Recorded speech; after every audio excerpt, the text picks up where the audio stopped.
नमस्कार दोस्तों, मैं राजेश्वर जायसवाल हूँ। आप द नीति देख रहे हैं। द नीति में एक बार फिर से स्वागत है। भारत में सरकार बन चुकी है। 2024 का इलेक्शन खत्म हो चुका है, सरकार बन चुकी है, मंत्री जो हैं सारे अपने पदभार को संभाल चुके हैं, काम शुरू हो चुका है। लेकिन एक बात है जो पीछा नहीं छोड़ रही है चुनाव का, वो है EVM machine, electronic voting machine. और यह बात अब अमेरिका तक जा चुकी है और एक अमेरिकन बिजनेसमैन से और एक पूर्व भारतीय राजनीतिक से भिड़ंत हो चुकी है आपस में। जी हाँ दोस्तों, अमेरिका में एक राष्ट्रपति चुनाव के प्रत्याशी हैं रॉबर्ट एफ कैनेडी, वो चुनाव लड़ रहे हैं और उन्होंने ईवीएम पर कुछ समस्याएं बताई हैं, उसको लेकर चिंता जताई है कि इसमें समस्या हो सकती है और इसमें गड़बड़ी पैदा की जा सकती है। तो उनके समर्थन में एलन मस्क आ चुके हैं। एलन मस्क वही हैं जो ट्विटर के मालिक हैं, टेस्ला कार कंपनी है, बहुत सारी कंपनियों के मालिक हैं, स्पेस एक्स है उनके पास, उस कंपनी के भी मालिक हैं और स्पेस में बहुत सारे काम कर रहे हैं, अंतरिक्ष में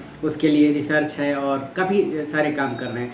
तो उन्होंने भी बोला है कि इसमें गड़बड़ियां हो सकती हैं और इलेक्ट्रॉनिक वोटिंग मशीन को हटाया जाना चाहिए। इंसान के द्वारा या एआई के द्वारा, आर्टिफिशियल इंटेलिजेंस के द्वारा इसमें हैकिंग हो सकती है या कुछ किया जा सकता है। तो उन्होंने ये बोला है हटाया जाना चाहिए। एलन मस्क ने बोला है। एलन मस्क दुनिया का जाना माना नाम है, इसलिए लोग उनको सुनते हैं और उस पर गौर करते हैं। लेकिन उससे भिड़ गए हमारे भारतीय राजीव चंद्रशेखर, जो इसके पहले भारत सरकार में मंत्री थे।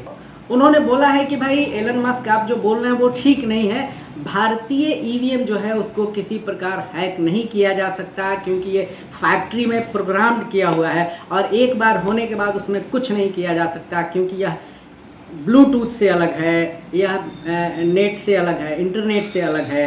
राजीव चंद्रशेखर जो हैं इलेक्ट्रॉनिक और सूचना प्रौद्योगिकी के मंत्री रह चुके हैं, इसलिए उनका इस सब्जेक्ट पर अधिकार भी है। तो उन्होंने बोला है कि इसमें कुछ नहीं किया जा सकता, क्योंकि यह ब्लूटूथ से अलग है, किसी भी तरह के कनेक्टिविटी से अलग है, इंटरनेट से अलग है, वाईफाई से अलग है, इसलिए इसमें कोई हेर फेर या बदलाव नहीं किया जा सकता है। उन्होंने एलन मस्क को चैलेंज भी किया है कि आप कुछ करके दिखा दीजिए। उन्होंने बोला है कि एलन मस्क, हम तुम्हें चैलेंज देते हैं कि कुछ करके दिखाओ और तुम इसमें कुछ नहीं कर सकते। उन्होंने बोला है कि एलन मस्क, हम आपको इसमें सिखाएंगे, हम आपको ट्यूशन दे देंगे। राजीव चंद्रशेखर ने स्पष्ट बोला है कि एलन मस्क, आप हमसे ट्यूशन ले लीजिए ईवीएम के विषय में। ये बहुत बड़ा चैलेंज राजीव चंद्रशेखर ने एलन मस्क को कर दिया है कि आपको नहीं पता। और भारतीय ईवीएम जो है वो दुनिया का सबसे सुरक्षित ईवीएम है। राजीव चंद्रशेखर ने कहा है कि ईवीएम मशीनों को ठीक से डिजाइन किया जा सकता है, ठीक से बनाया जा सकता है, जैसा कि भारत ने किया है। और एलन मस्क, हम आपको ट्यूशन दे सकते हैं, हम आपको इस पर एक ट्यूटोरियल दे सकते हैं। अब देखिए उधर से एलन मस्क क्या कह सकते हैं। वो भी छोटी मोटी हस्ती तो नहीं है, अब कोई ना कोई भारी बात ही बोलेंगे। टेक्नोलॉजी में तो उनको महारत हासिल है और दुनिया के टॉप क्लास के लोगों में से एक हैं, टॉप बिजनेसमैन है, टॉप टेक्नोक्रेट हैं, काफ़ी कुछ है एलन मस्क। तो इन्होंने, राजीव चंद्रशेखर ने ऐसे अपने देश का और अपने जो ईवीएम है उसका और अपनी संस्था का बचाव किया है। लेकिन ईवीएम जो है अभी भी विवादों में है।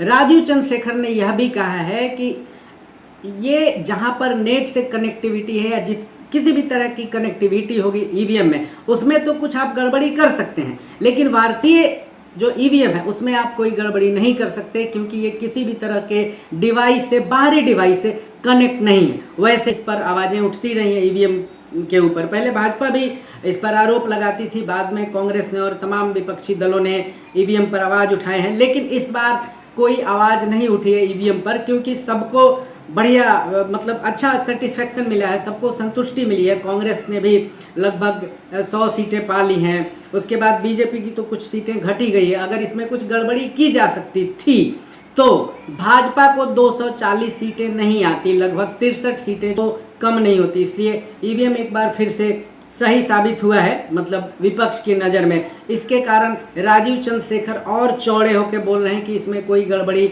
नहीं की जा सकती है। बहुत बड़ी बात है कि भारत का एक बिजनेसमैन और राजनीतिक जो है, एक अमेरिकन बिजनेसमैन को और टेक्नोक्रेट को ट्यूशन देने की बात कर रहा है, वह भी एलन मस्क को, जो ट्विटर अर्थात एक्स के मालिक भी हैं। दोस्तों, अगर हमारा ये वीडियो ठीक लगा हो तो इसको लाइक कीजिए, शेयर कीजिए, सब्सक्राइब कीजिए, कमेंट कीजिए और अपनी राय जरूर दीजिए दोस्तों।